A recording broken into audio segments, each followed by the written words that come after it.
do not apologize for putting the interests of our country first. We do not apologize for representing ordinary Zimbabwean citizens. We do not apologize for acting in the best interest of Zimbabwe. We are a serious opposition. We've been in the trenches for years. We've got scars to prove it. We were privileged to have hastings in government. We showed that we are as patriotic as the next compatriot, and our record speaks for itself.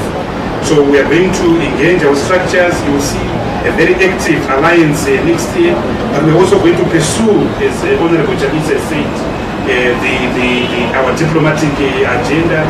We have big meetings lined up in January somewhere in some African countries. We're not going to stop, because that is what is in the best interest of Zimbabwe.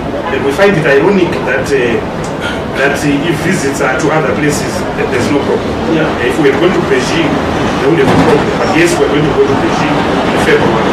We're going to go to Russia in March, and that's what is in the best interest of our people. Honorable Professor. Maybe as a follow-up to that, can you elaborate, Mr. Beatty, on what you are saying, the measures that have been put in place to ensure that you don't elaborate on that? Just to say, there were extra informations, but we can make. Thank you.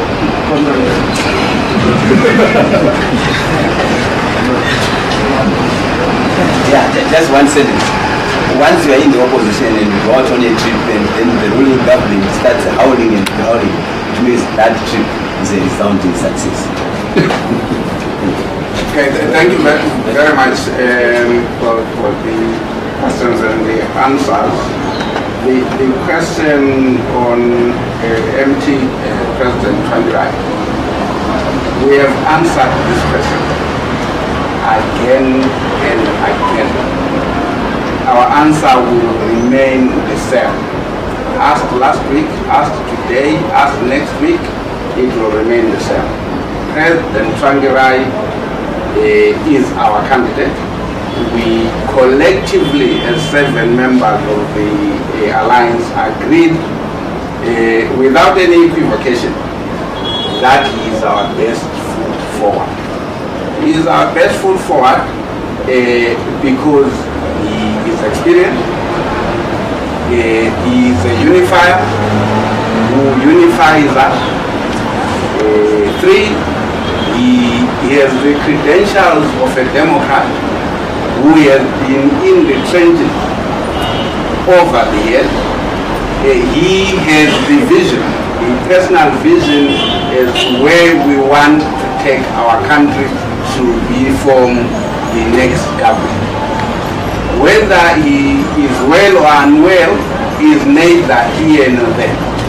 Only God has the prerogative of granting health, illness or sickness at any given time. None of us as humans has the power to decide who will be unwell tomorrow or unwell next week. We all know, for example, that when President Lungu of Zambia was running in the Zambian, and God granted him the grace to recover, and he is well today.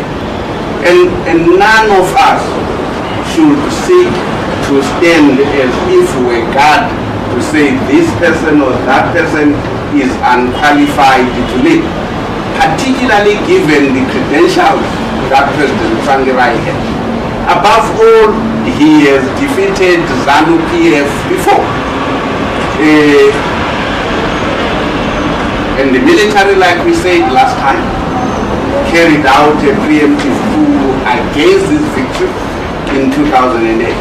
So we have no qualms at all, none whatsoever, in standing behind his candidacy, because we believe that he is our best candidate with the best opportunity, who unifies us. We have confidence in him to be able to defeat ZANU-PF come July, August next year, when the election must be held. I want to add 1 or 2 points in respect of the first question. There's the hullabaloo about this trip. And yet we are being told daily that there is a new beginning. We are starting a new democratic era in this country without Mugabe. One assumes that if there is a new beginning, you will at the very least start by telling the truth. At the very least. And to basically regress to the default mode of lies and more lies about sanctions. It simply tells us that there is no new beginning. All of you listened to Comrade BT, listened to Comrade Chamisa. Most of these things were being streamed live while they were happening in the States. There was a written statement which he spoke from, particularly Comrade BT in his presentation to the Senate. At no point in that statement did he call for sanctions. In fact, the members of Congress, they were critical of our perspective that there are new opportunities today. They were critical that we're saying there are new opportunities. Talk to us, engage with the government to see whether we can take advantage of those new opportunities. To then go hysterical about something which didn't happen, it is very disheartening. When in particular it comes from those who claim that let us give Mnangagwa and his team a chance, this is a new beginning, and so forth and so on. So let us be clear, let us at least start by being honest and truthful about what happened. It is the democratic right of every Zimbabwean to be able to engage with the world in terms of our vision of what the solutions to the problems of this country are. Thank you very much, Prof. Segura, Emmerson Mnangagwa. Wisdom. I've got two brief questions. The first one, I just wanted to understand whether the MDC Alliance considers President Mnangagwa as a legitimate president. Then second, the clarification, Trump says it was Morgan Tsvangirai-led who frustrated the transition of government. And Father Mkono later issued a statement that it was actually Tsvangirai who wanted to initiate talks with Mnangagwa and Sna. Can we have clarification of really what happened regarding the prospects of the transition of government? Thank you. Another question? Yes, my sister. My question is, does the Alliance believe that they will form a government even after what has taken place, especially with that? Thank you. Third question? Yes. Should I do it for ENC? Briefly, what was the outcome of the meeting? Thank you. Is there this is the last set of questions we are taking. If someone has a burning question, ask it now or forever hold it. Yes. And one chance some explanation maybe in the village shown on explanation on the ship. In the village show? Yes. After. He speaks on the village show. That's okay. Okay, comrades, anyone to take any of the questions? Yes, another question. Okay, my question is, yesterday Ambassador Mnangagwa said the president is a man of his words, so he has applied for free and fair elections come 2018, and he's a new guy on the guns this time. Are you going to give him a chance so that he expresses his mind? Thank you, comrade. Yes, I'll ask you also, I will just a few words. The first question on President Mnangagwa, we don't doubt that he was appointed in terms of the new constitution, so we've never questioned his legitimacy. The constitution says when the sitting president retires or demises, then the party from whom he came from submits a name to the Speaker. The Constitution does not say that the process has to be democratic. The Constitution simply says the party from whom the old president came submits a name. And we have absolutely no doubt that some people submitted a name. So to that extent, formalism was expected. So we don't question Mnangagwa's right to be there. What we are simply saying is that Mnangagwa, you have not been elected. So let's go to an election with these conditions that we've benchmarked. Let's have a formal political and institutional reform that we don't question that is a legitimate sitting president of the day, because a name was submitted to the Speaker of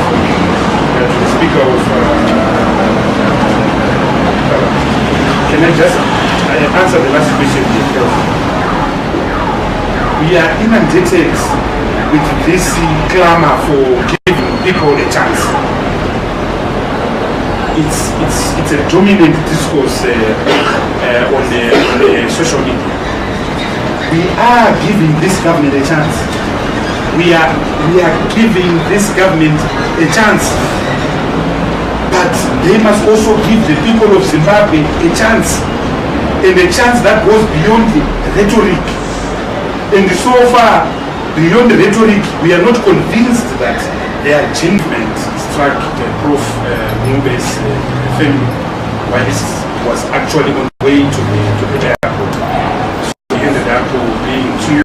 We were, however, joined some of the meetings by Comrade Jacob Garifo, the president of Transform Zimbabwe. So that was our trip to the United States, and Honorable Chavisa will go into some of the content, some of the meat about that particular trip.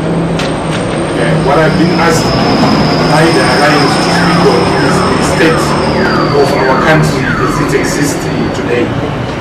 We think that this is very opportune, considering that the President of the Republic of Zimbabwe, Emmerson Mnangagwa, will be making a State of the Nation address this afternoon in a joint sitting of Parliament.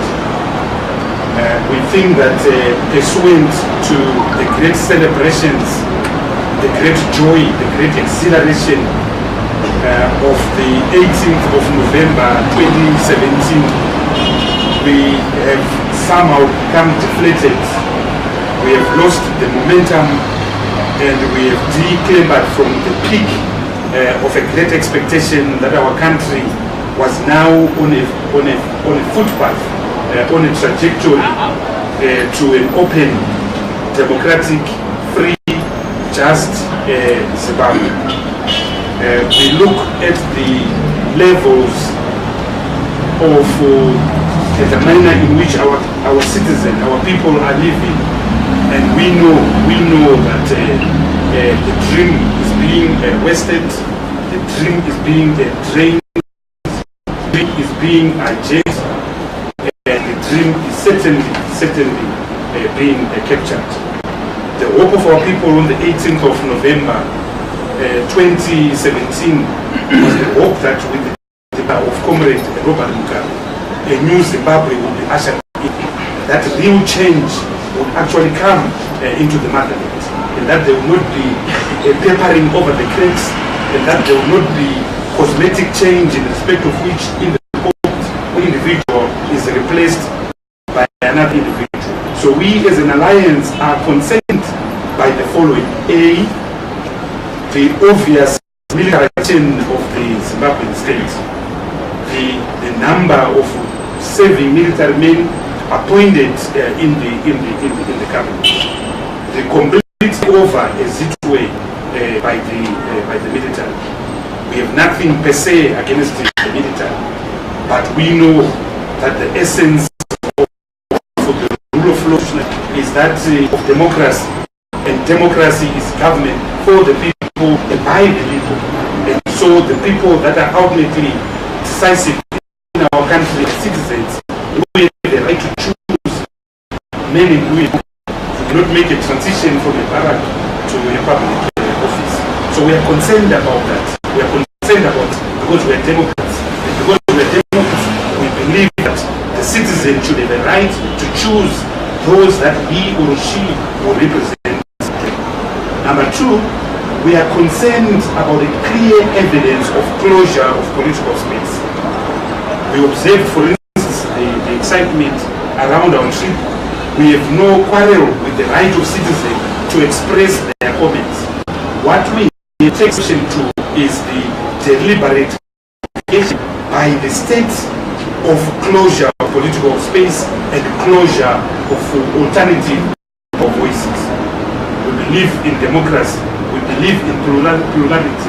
Yesterday we fought robber and gun. Tomorrow we'll fight anyone who wants to sit and steal our right to speak out about things that affect our country. We are citizens of this country. We are patriots of this country, and there's no citizen who is more patriotic than us. So we are concerned about what we see as clear signs of trying to resuscitate a one-party state mantra in our board point.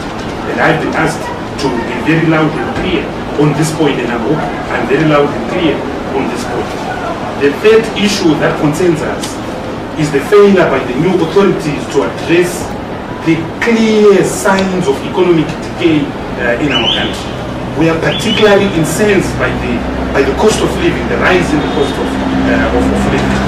The budget presented by the Minister of Finance on the 7th of December 2017 predicts that annualized inflation in 2018 will be 3%. But all of us who are being abused by prices in shop know that that figure is a joke. The price of basic commodities have just shot up, particularly since the 23rd of November 2017. How is it that one can buy a 1.5 kilogram of chicken at $14.50 in a packet? How is it that one can buy 1 kilogram of beef at $11.50 kilogram? How is it that a packet of matema, and many of our people are surviving on matema, can cost $18.50? So clearly that something is not right in the state of the state. Something is not right in this country. Not only that, citizens can draw their money from the banks right now as we speak. So this is something that greatly concerns us. We have always argued that there has to be genuine, sustainable economic reform. Only 2 weeks ago, we spoke on our own options as an alliance, and we spoke about the way forward. In the statement that we are going to distribute, you will see some of the measures that we propose. So I want to conclude by saying that we as the alliance restate the point that the country needs genuine political and economic reform. That we need a roadmap to legitimacy. That legit roadmap must be anchored on certain clear benchmarks. The first benchmark is adherence to constitutionalism, to the rule of law, and the complete demilitarization of the state of Zimbabwe. We will not, and we welcome the statement that Operation Lucas is ended, but we would like to see it ending on the streets, because we know that there are roadblocks still being manned by the military today as we speak. So let's return back to normal civilian rule. Let's return back to normal civilian order that abides by constitutionalism, that abides by the rule of law. We spent 3 years writing a constitution, if not more. That constitution was adopted by more than 3 million people in a referendum held in March of 2018. Let's abide by that constitution. Number 2, we would like to see genuine, credible electoral reforms that will lead to an uncontested, free and fair election. And among the things we propose are the following. Number 1, the creation of a brand new BVR voters roll, in respect of which all political parties sign to. We have to agree that this is the genuine, legitimate voters roll for the country. And on this one, we take note that even for 2013, we don't have less than 6 months of the next election, we still do not have the voters of the